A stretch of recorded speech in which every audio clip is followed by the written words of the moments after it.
함께 있던 무리가 증거한지라. 이에 무리가 예수를 맞으면 이 표적 행함을 들었습니다. 바리새인들이 서로 말하되 볼지어다 너희 하는 일이 쓸데없다. 보라 온 세상이 저를 쫓는도다 하니라. 이렇게 얘기합니다. 20절입니다. 명절에 예배하러 올라온 사람 중에 헬라인 몇이 있는데 저희가 갈릴레 벳세다 사람 빌립에게 가서 청하여 가로되 선생이여 우리가 예수를 배웠고자 하나이다. 이렇게 얘기를 합니다. 빌립이 안드레에게 가서 말하고 안드레와 빌립이 예수께 가서 여짜온데 예수께서 대답하여 가라사대 인자의 영광을 얻을 때가 왔도다 했습니다. 인자의 영광을 얻을 때. 인자는 누구요? 예수지 않습니까? 인자의 삼자 화법을 쓰는 것은 세 개의 세상이 존재해 있기 때문에 그렇다. 이렇게 얘기합니다. 내가 그쪽 세상을 얘기할 때는 나를 다이렉트로 인용할 수가 없다 이 말이죠. 내가 진실로 너희에게 이르노니 한 알의 밀이 땅에 떨어져 죽지 아니하면 한 알 그대로 있고 죽으면 많은 열매를 맺으리니 있어요. 맺느니라. 이렇게 예수 그리스도께서 얘기한 건 예수 그리스도가 아버지의 사역을 받아서 이 세상에 왔고 성령 영적이거나 육적인 이 세상에 왔고 그것이 다시 변화해서 죽어서 땅에 들어가서 변화돼서 다시 부활해서 살아남으로 인해서 많은 생명, 아버지께서 우리가 우리의 모양대로 사람을 만들고 할 때 그 우리의 모양을 다시 완성하기 위해서 그랬어요. 그런 것들을 살리기 위해서 이런 얘기죠.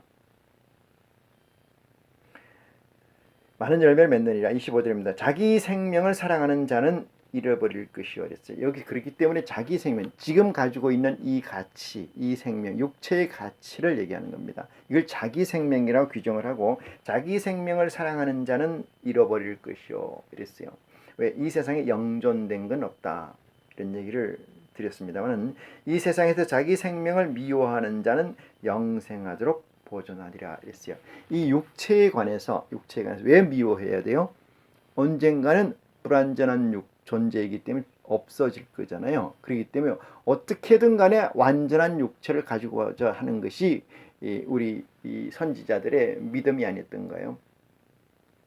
그래서 이 육체를 미워하기보다는 이 육체는 왜 이렇게 온전한 것을 담을 수 없을까? 이 육체는 왜 온전치 않을까에 관한 얘기가 미워한다 이거죠.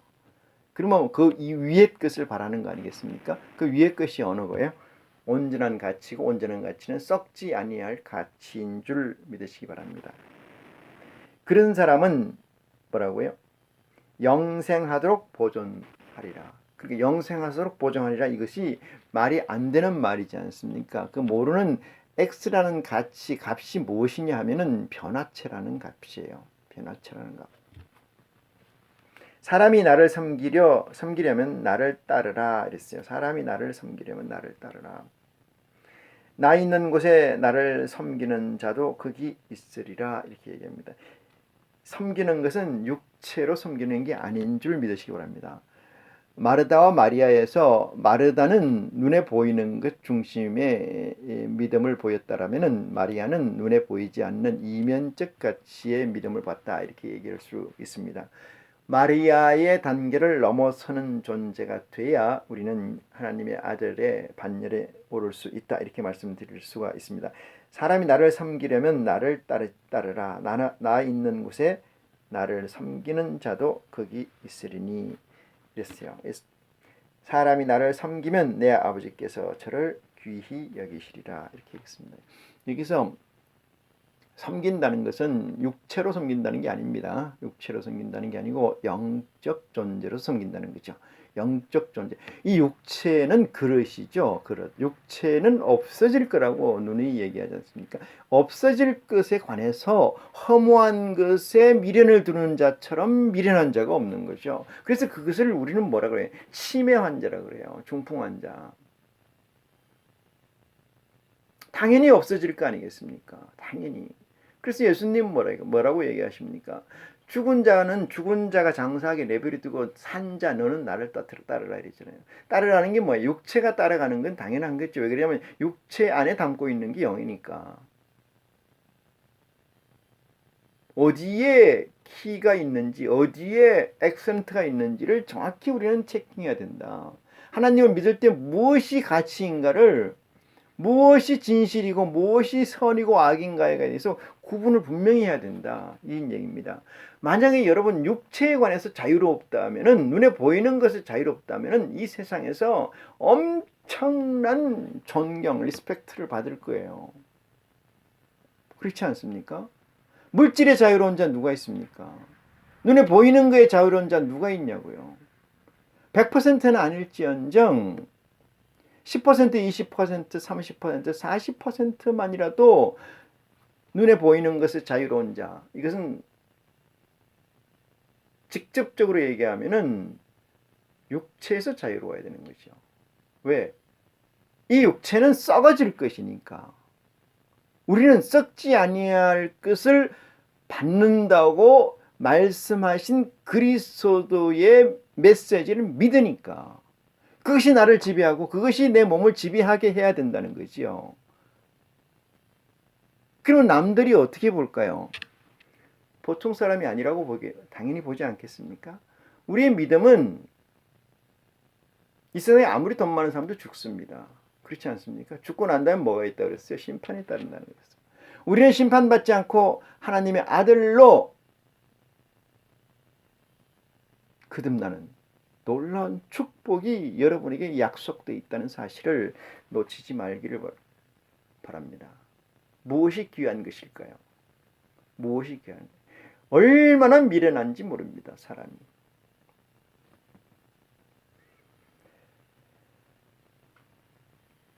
귀히 여긴다는 것은 하늘에서의 쓰임을 얘기하는 거죠. 27절입니다. 지금 내 마음이 민망하니 이랬어요. 내 마음이 민망하니. 민망이라는 것은 상대가 있는 것이죠. 상대가 없으면 자기가 제일 탑에 있으면 민망한 게 없어요.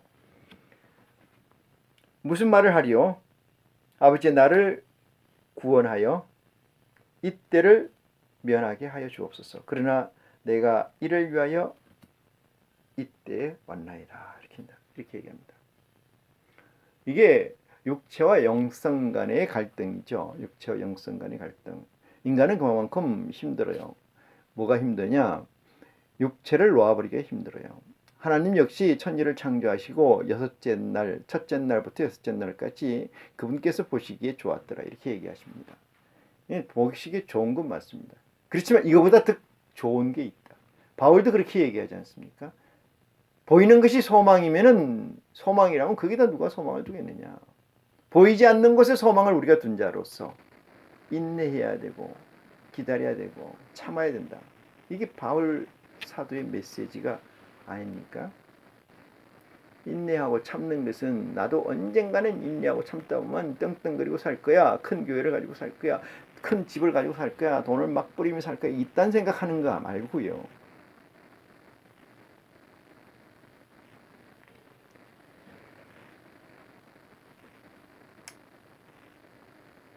28절입니다. 아버지여 아버지 이름을 영광스럽게 하옵소서 하시니 이 말씀에 이 화법이 대단히 참 저는 귀한 화법이라고 생각을 해요.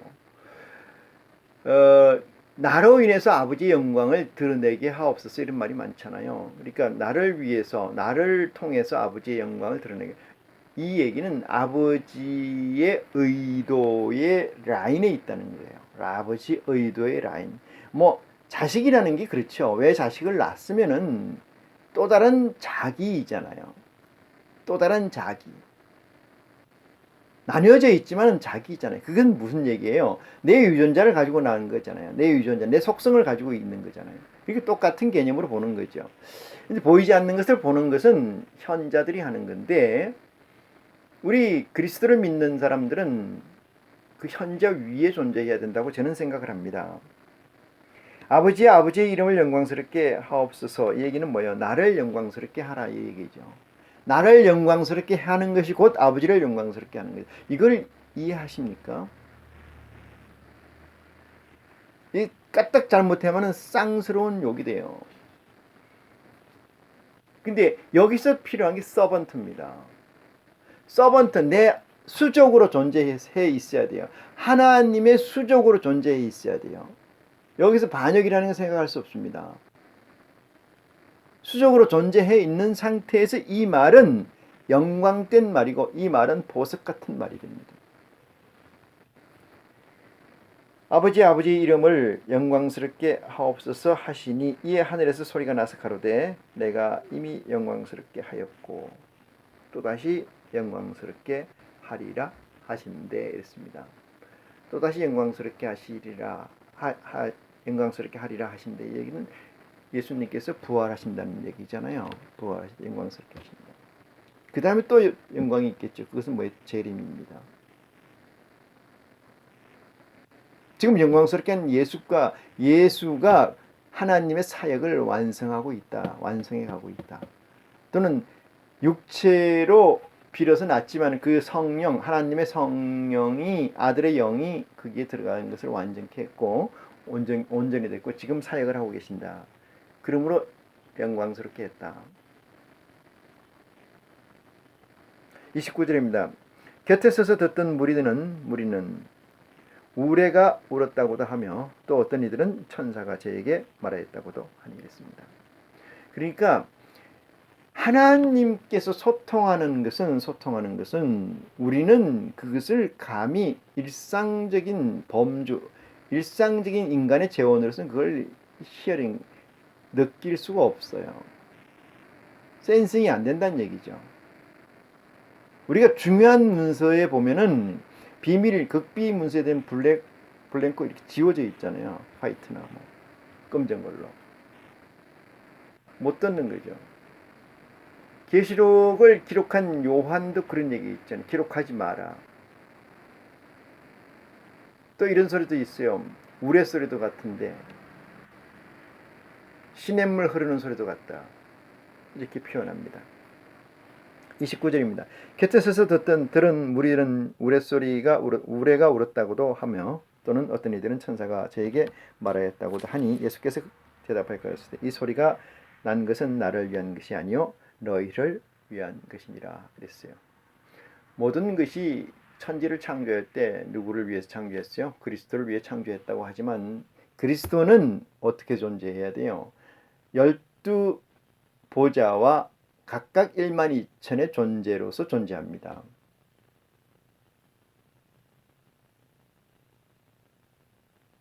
그게 아버지의 섭리예요.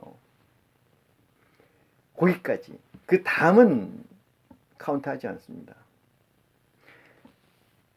그래서 너희를 위한 것이니라 이렇게 얘기를 하는 거죠. 이제 이 세상의 심판이 이르렀으니 이랬습니다. 이 세상의 임금이 쫓겨나리라 이 말씀을 하십니다. 이 세상이라는 것을 여기는 영문 성경 킹제임스 성경을 보면은 이 월드라고 표시되어 있습니다만 이 세상은 디멘션이라고 표현하는 게 맞다. 차원이 맞다 이렇게 저는 생각합니다. 그래서 이 세상은 심판이 이르렀으니 이랬습니다. 이 세상의 임금이 쫓겨나리라. 물론 미래 가정을 썼습니다만은 세상을 얘기하는 우리가 눈으로 보고 있고 인지하고 있는 지각되어 있는 이 세상이 아니다. 이런 얘기를 이해해 주시기를 바란다. 이런 말씀입니다.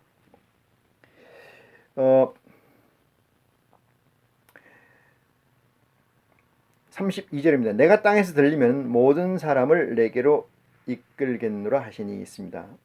내가 땅에서 들리면 이것이 뭐예요? 아까 마리아가 향유를 붓고 머리로 예수님을 씻을 때 제가 얘기를 했습니다만 땅에서 들린다는 얘기는 그 얘기입니다. 그 얘기. 이 땅은 저주를 받아 이렇게 얘기가 있어요. 창세기에. 왜 그래요? 불순종에 인해서 엉겅퀴를 낼 것이고 가시를 낼 것이고 너희는 배로 기어다니고 수고하고 땀을 흘려 먹고 살 것이다. 이렇게 얘기를 합니다. 인생 이 땅에 존재하는 모든 것들은 그렇죠. 그래서 들려야 땅에서 들릴 때 이랬습니다. 들릴 때.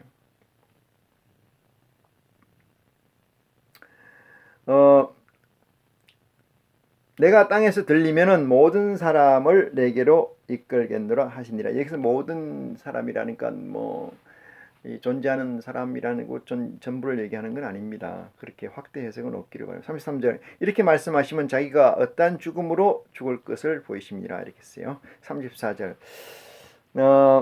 이에 무리가 대답하되 우리는 율법에서 그리스도가 영원히 계신다 함을 들었거늘 너는 어찌하여 인자는 누구냐 이렇게 했습니다. 하거늘 너는 어찌하여 인자가 들려야 하리라 하느냐 인자는 누구냐 이렇게 얘기를 묻는 거죠. 그리스도가 계속 같이 있는다고 우리는 알고 있었는데 뭐 들린다는 게 무슨 얘기냐 이렇게 얘기를 하는 겁니다. 차원의 다른 얘기라는 거. 이 차원을 좀 넘어서게 되면은 엄청나게 차이가 납니다. 이 차원이 뭐라는 게 디멘션이니까 세상이 다른 거죠. 세상이.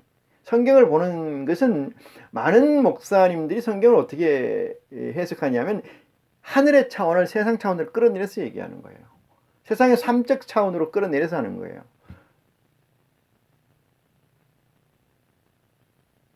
그러니까 세상 차원이 이 차원이 그대로 있는 거죠. 저쪽 사람들이나 이쪽 사람들이나. 그런데 뭐라고요? 죽으면 천국 간다고 하니까 그 괴리를 어떻게 감당이 되냐고요. 어떻게 감당이 돼?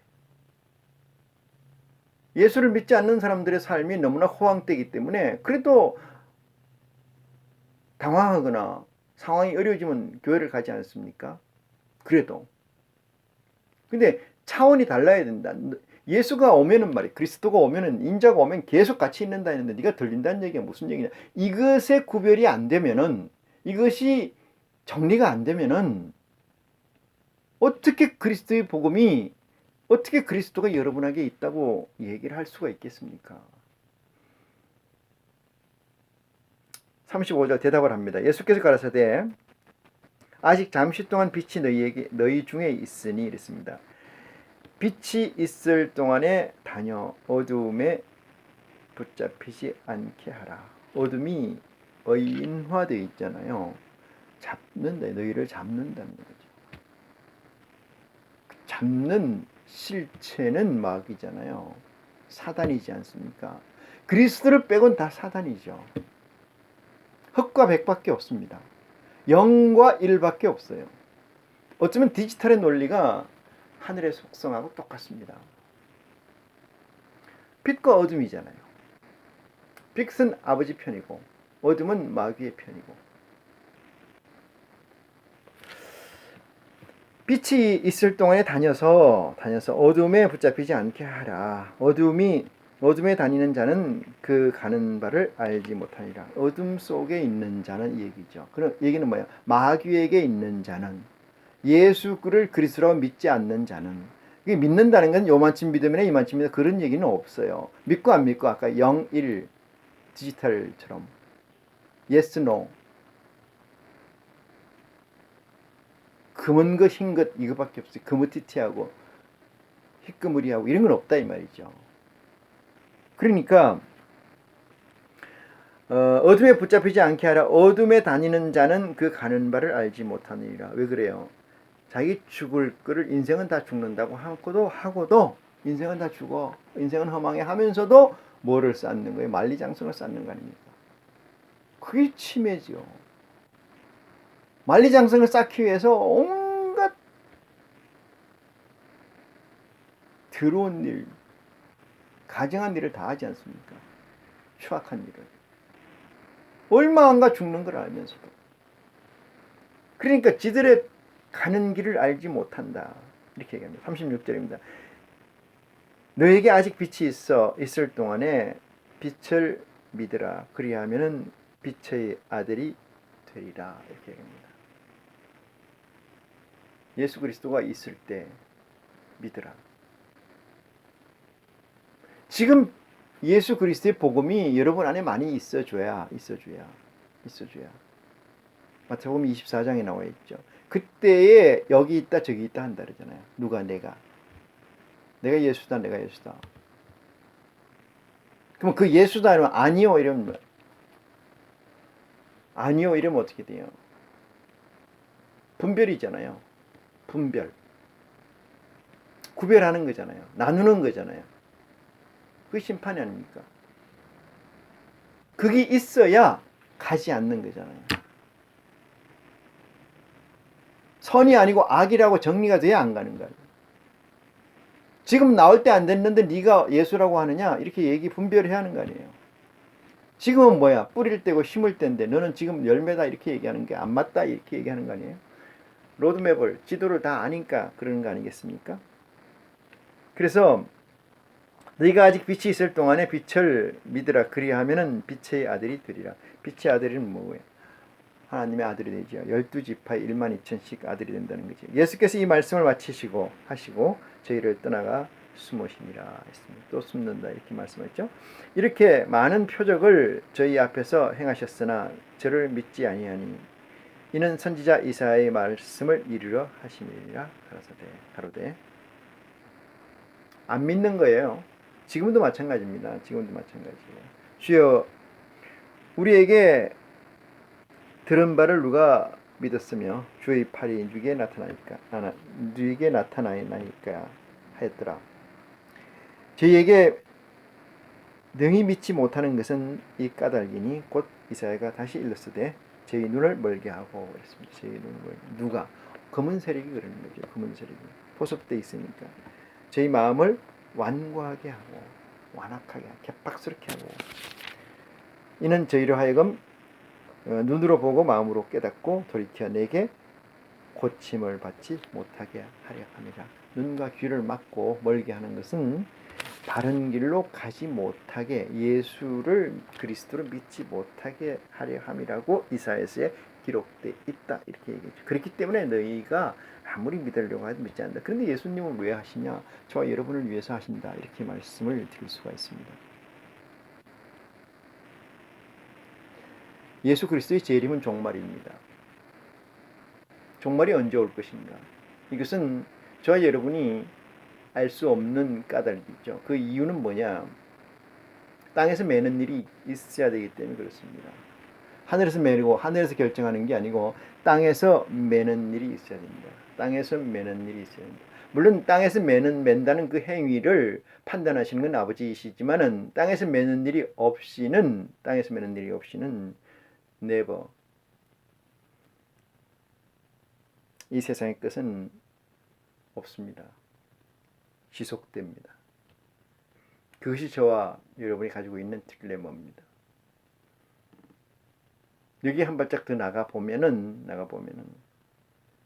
우리 아버지께서 얼마나 우리를 사랑하시고 얼마나 기다리고 주시는지를 알 수가 있습니다. 내가 할 수 있는 역량이 무엇이간데 무엇이든 간에 그 역량을 다 발휘하신다면 하나님께서는 우리를 도우시는 줄 믿으시기 바랍니다. 그 믿음이야말로 그 도우심이야말로 하나님과 우리가 아버지의 유업을 잇는 순간이 된다는 사실을 은혜롭게 생각하고 보화처럼 생각하고 값지게 생각하고 미션으로 생각하는 저와 여러분이 됐으면 좋겠습니다. 시간 말씀을 마치겠습니다. 고맙습니다.